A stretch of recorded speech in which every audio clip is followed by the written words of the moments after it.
Welcome to Bharat today Telugu news. Narasaraopet మరియు రొంపిచెర్ల మండలాల్లో రేపు జరగబోయే వైస్ ప్రెసిడెంట్ ఎన్నికల్లో ఎటువంటి అవాంఛనీయ సంఘటనలు జరిగినా పూర్తి బాధ్యత అధికార పార్టీ ఎమ్మెల్యే మరియు పోలీసు వారిదే. మాజీ శాసనసభ్యులు డాక్టర్ గోపిరెడ్డి శ్రీనివాసరెడ్డి నర్సరావుపేట మరియు రొంపిచెర్ల మండలాల్లోని ఖాళీ అయిన స్థలాలకు వైస్ ప్రెసిడెంట్ ఎన్నికలకు సంబంధించిన నోటిఫికేషన్ ఇవ్వడం జరిగింది. ఈ నేపథ్యంలో తెలుగుదేశం పార్టీ వారికి మెజార్టీ లేకపోయినా దౌర్జన్యంతో ఈ స్థానాల్ని గెలవాలని చూస్తున్నారని, నర్సరావుపేట మండలంలో 17 మంది ఎంపీటీసీలు ఉన్నారు.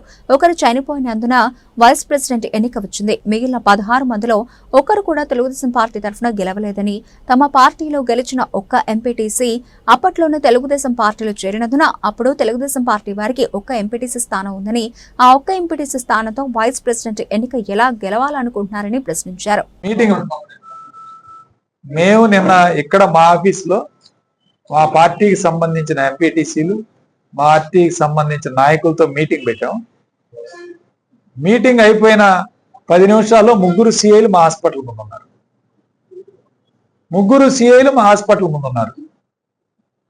ఎస్ఐ సిఐలు నలుగురు.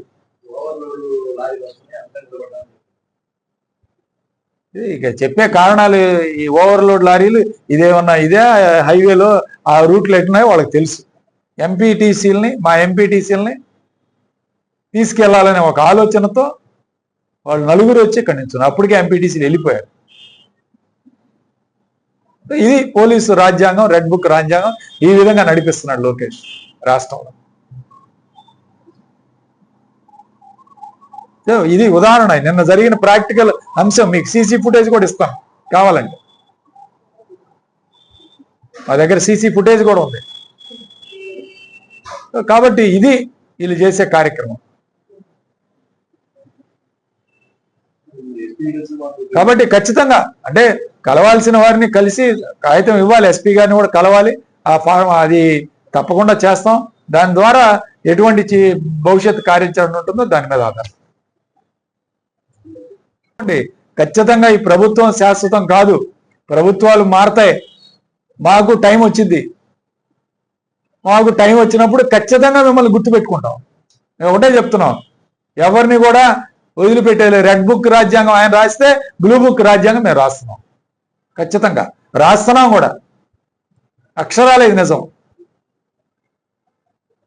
మీరు కాబట్టి మీరు చేయాల్సిన మీ కార్యక్రమం ఏది ఉందో మీ లిమిట్స్లో మీరు ఉండండి. అంతేగాని ప్రజల్ని బెదిరించడం, వాళ్ళని అడ్డుకోవటం, వాళ్ళ కేసులు కొత్త కేసులు పెట్టడం, ఈ విధంగా చేసే కార్యక్రమం చేస్తే మేము ఊరుకునేది లేదు. ఎస్పీ గారిని కూడా కలుస్తున్నాం. ఎస్పీ గారికి కూడా కలిసి రిప్రజెంటేషన్ ఇస్తాం. అందరి తరఫున మాకు పోలీస్ ప్రొటెక్షన్ ఇవ్వాలని కోరుతున్నాం. ఎటువంటి అవాంఛనీయ సంఘటనలు జరిగినా దీనికి కారణం అధికార పార్టీ ఎమ్మెల్యే, అధికార పార్టీ సభ్యులు, పోలీసు వాళ్ళు. రేపు జరగబోవు ఎటువంటి అవాంఛనీయ సంఘటనలకైనా వీళ్ళే కారకులు. ఖచ్చితంగా న్యాయస్థానాన్ని కూడా ఆశ్రయించే కార్యక్రమం చేస్తాం. ఎక్కడ వదిలిపెట్టే కార్యక్రమం చేయి. దీని మీద వదిలిపెట్టం. ఖచ్చితంగా న్యాయస్థానానికి కూడా అవసరమైతే న్యాయస్థానానికి కూడా వెళ్ళి పోరాటం చేయడానికి సిద్ధంగా ఉన్నాం. దయచేసి ఇది గమనించుకోగలరు. ఆల్రెడీ అందరికీ ఫోన్లు, బెదిరింపులు, లొంగ తీసుకునే కార్యక్రమం చేయటం, ఈ కార్యక్రమాలు ఆల్రెడీ చేశారు. అయినా సరే మా ఎంపీటీసీలు ఎక్కడికి పోలేదు, మా వార్డు మెంబర్లు ఎక్కడికి పోలేదు. అందరూ మాతో పాటే ఉన్నారు.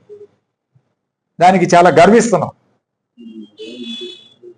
సో కాబట్టి మీరు ఎటువంటి దౌర్జన్యాలు చేసినా, ఎటువంటి ఇది చేసినా ఖచ్చితంగా చట్టపరమైన చర్యలు తీసుకొని న్యాయస్థానంలో పోరాటం చేయాలని కోరుతున్నాను.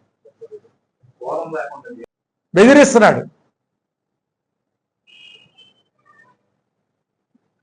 మీరు ఎప్పుడో గెలిచారు, అప్పుడెప్పుడో మీరు అవి చేశారు, ఇవి చేశారు, ఇప్పుడు మేము కూడా దౌర్జన్యం చేస్తున్నాం, ఆయన నేరుగా మేము దౌర్జన్యం చేస్తున్నాం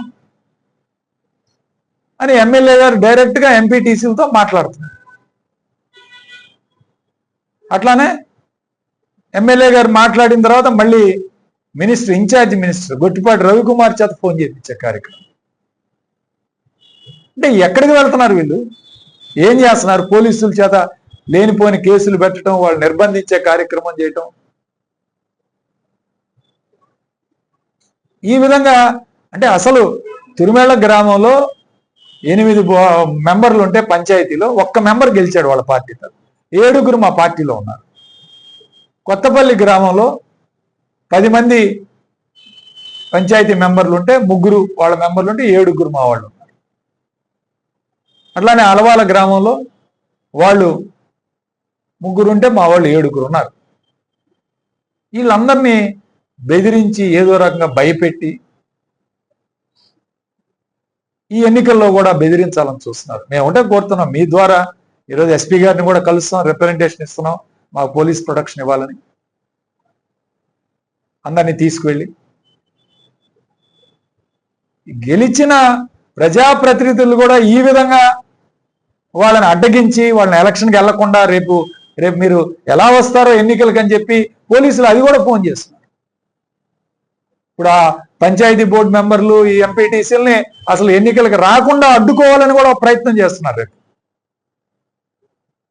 దీన్ని మేము తీవ్రంగా ఖండిస్తున్నాం ఈరోజు. ఎందుకంటే అధికారం ఈరోజు మీకు ఉండొచ్చు, కానీ ఈ విధంగా చేయమని ఎక్కడా రాజ్యాంగంలో లేదు. మరి ప్రజాస్వామ్య విలువలకు మేము గౌరవిస్తామని చంద్రబాబు నాయుడు చెబుతాడు, లోకేష్ అక్కడ చెప్తాడు, ఇక్కడేమో అమలు పరిచేదేమో రెడ్ బుక్ రాజ్యాంగం. పోలీసు వాళ్ళు మనం చూసాం, మొన్న ఎమ్మెల్సీ ఎన్నికలు చూసాం. ఎప్పుడు చూడలా నేను ఎమ్మెల్సీ ఎన్నికల్లో ఇంత ఘోరంగా రిగ్గింగ్ చేసుకొని గెలిచారు.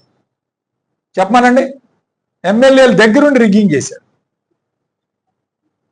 అసలు పట్టభద్రుల ఎమ్మెల్సీ అంటే కనీసం గౌరవమైన వ్యక్తుల్ని పెద్దల్ని ఎమ్మెల్సీగా పంపించాలని రాజ్యాంగంలో రాస్తే పార్టీ అభ్యర్థికి ఇచ్చి ఓట్లు చేర్చుకొని ఎక్కడ ఓటింగ్ సరిగ్గా లేకుండా దొంగ ఓట్లు వేయటం, రిగ్గింగ్ పాల్పడటం, అలా పాల్పడితేనే అంత అన్ని ఓట్లు మెజార్టీ వస్తుంది. లేకపోతే ఎందుకు వస్తుంది మనకు తెలియదా సామాన్యుడికి కూడా.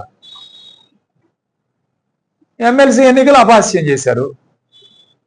ఇప్పుడు ఈరోజు ఎంపీటీసీ వైస్ ప్రెసిడెంట్ ఎన్నికలు ఈరోజు అదే విధంగా చేస్తా ఉన్నారు. వైస్ ప్రెసిడెంట్ గ్రామంలో పంచాయతీకి వైస్ ప్రెసిడెంట్ ఎలక్షన్లు కూడా వీళ్ళు ఇంత ప్రిస్టేజ్గా తీసుకొని ఇంత చేయాల్సిన అవసరం ఉందా? పోలీసు వారికి అదే చెప్తా ఉన్నాను. అందరికీ నమస్కారం. రేపు అనగా 27వ తారీఖున నర్సరావుపేట అసెంబ్లీ నియోజకవర్గ పరిధిలో నర్సరావుపేట మండలం ఉపాధ్యక్షుడు వైస్ ప్రెసిడెంట్ ఎన్నిక, అట్లానే పలు గ్రామాల్లో నర్సరావుపేట మండలం అట్లానే రొంపిచెర్ల మండలం పరిధిలో పలు గ్రామాల్లో ఎక్కడైతే ఖాళీలు ఉన్నాయో అక్కడ వైస్ ప్రెసిడెంట్ ఎన్నికలకి నోటిఫికేషన్ ఇవ్వడం జరిగింది. ఈ నేపథ్యంలో ఈరోజు తెలుగుదేశం పార్టీ వాళ్ళు వాళ్ళకి మెజార్టీ లేకపోయినా, ఉదాహరణకి నర్సరావుపేట మండలంలో 17 మంది ఎంపీటీసీలు ఉన్నారు. 17లో ఒకరు చనిపోయారు. ఆ చనిపోయిన వారి వలన ఈరోజు ఉపాధ్యక్షుడు ఎన్నికలు జరుగుతూ ఉన్నాయి. ఒక ఎంపీటీసీ చనిపోయింది.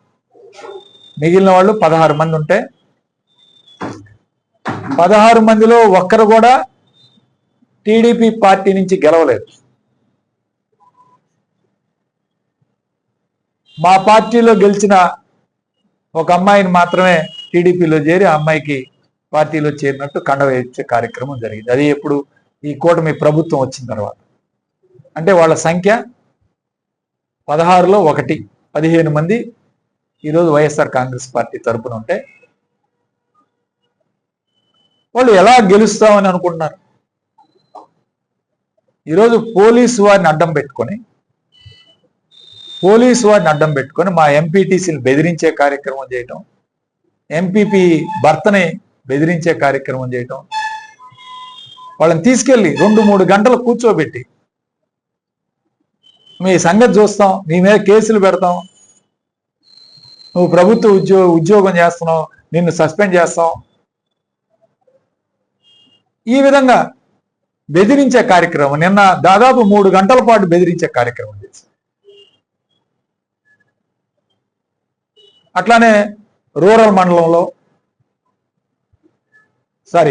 రొంపిచెర్ల మండలంలో ఎస్ఐ ఫోన్లు చేయటం, ఈరోజు తురిమెళ్ల గ్రామంలో కానిస్టేబుల్ని పంపించి మా మెంబర్ని ఎక్కించుకొని రమ్మని పంపించడం, మా ఎంపీపీ అలవాల ఎంపీపీ వెంకట్రావు గారికి స్వయంగా ఎస్ఐ ఫోన్ చేసి బెదిరించే కార్యక్రమం చేయటం.